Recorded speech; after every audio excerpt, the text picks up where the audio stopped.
Tim Hukum Merah Putih, THMP, melayangkan surat terbuka untuk Ketua Mahkamah Agung, MA, RI agar segera mengambil langkah menyikapi fenomena berulangnya permohonan pra-peradilan yang diajukan Roy Suryo. Surat tersebut dikirim sebagai permohonan agar Mahkamah Agung menerbitkan Peraturan Mahkamah Agung, Perma, yang mengatur secara lebih tegas mengenai kedudukan dan batasan objek pra-peradilan, menyusul bergulirnya pra-peradilan keempat Roy Suryo di Pengadilan Negeri Jakarta Selatan.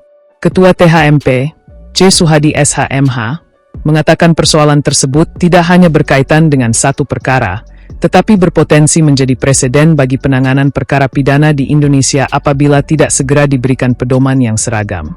Menurut Suhadi, saat ini telah muncul kekosongan hukum dalam praktik penerapan ketentuan pra-peradilan setelah berlakunya Undang-Undang Nomor 20 Tahun 2025 tentang Kitab Undang-Undang Hukum Acara Pidana, KUHAP, yang baru.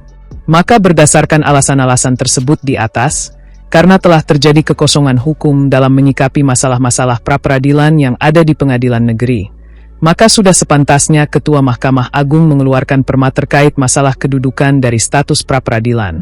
Kata Suhadi kepada Tribunnews.com redaksi Solo, Selasa, 4 Agustus 2026. Ia menilai keberadaan perma diperlukan sebagai pedoman bersama bagi seluruh pengadilan di Indonesia, supaya nanti ini ada keseragaman yang akan dijadikan pegangan oleh semua pengadilan di Indonesia. Kalau tidak, ini akan berbahaya ke depannya berkaitan adanya ketidakpastian hukum, ujarnya. Dalam surat yang ditujukan kepada Ketua Mahkamah Agung, THMP menyoroti ketentuan pra-peradilan dalam UU Nomor 20 Tahun 2025, khususnya pasal 158 sampai pasal 164. Suhadi berpandangan, ketentuan tersebut telah dimaknai secara luas sehingga memungkinkan objek pra-peradilan tidak hanya menyangkut penetapan tersangka, tetapi juga setiap surat perintah, sprindik, yang diterbitkan penyidik. Tafsir demikian membuka peluang pengajuan pra-peradilan secara berulang-ulang dalam satu perkara pidana. THMP mencontohkan, apabila dalam satu perkara penyidik menerbitkan sejumlah surat perintah, seperti surat penyitaan, penggeledahan, penangkapan, penahanan, hingga pencekalan, maka masing-masing dapat dijadikan objek gugatan pra-peradilan. Akibatnya, dalam satu perkara pidana dapat muncul berkali-kali permohonan pra-peradilan di pengadilan yang sama.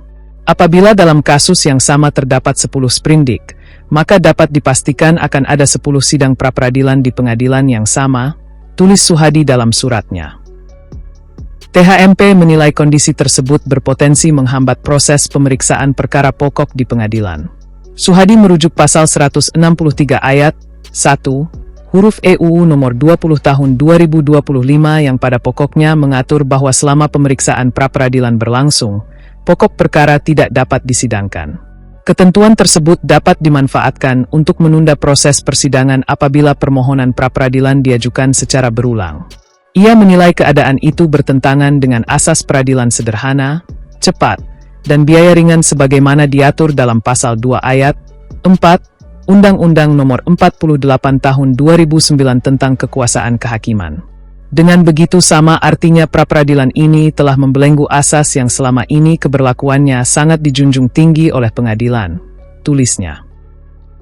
THMP juga menyoroti rencana pra-peradilan berikutnya yang dikaitkan dengan surat pencekalan ke luar negeri terhadap Roy Suryo. Status tersangka Roy Suryo tetap melekat karena permohonan pra-peradilan sebelumnya yang menggugat penetapan tersangka telah ditolak pengadilan. Dengan status tersebut, THMP berpendapat pencegahan ke luar negeri masih memiliki dasar hukum berdasarkan pasal 16 huruf B Undang-Undang Nomor 6 Tahun 2011 tentang Keimigrasian. Karena itu, keberatan terhadap pencekalan seharusnya ditempuh melalui mekanisme administratif kepada pejabat yang berwenang, bukan melalui pra-peradilan. Dalam pandangan THMP, pengajuan pra-peradilan atas pencekalan hanya akan memperpanjang proses penyelesaian perkara. Sehingga dengan begitu pra-peradilan yang diajukan Rau adalah sebagai bentuk mengulur-ulur waktu. Karena baginya ruang pra-peradilan adalah ruang yang dapat terus-menerus membuat pengadilan yang akan memproses pokok perkaranya tidak dapat memeriksa dan mengadili Rai, tulis Suhadi. Atas dasar itu, THMP meminta Ketua Mahkamah Agung segera mengambil langkah melalui penerbitan perma agar terdapat keseragaman penafsiran mengenai objek dan batasan pra-peradilan. Bagi Suhadi, Regulasi tersebut penting untuk mencegah multitafsir dalam penerapan KUHP baru sekaligus menjaga kepastian hukum dalam sistem peradilan pidana. THMP berharap Mahkamah Agung dapat memberikan pedoman yang berlaku nasional sehingga praktik pengajuan pra-peradilan tidak berkembang tanpa batas dan tidak menghambat penyelesaian perkara pokok di pengadilan.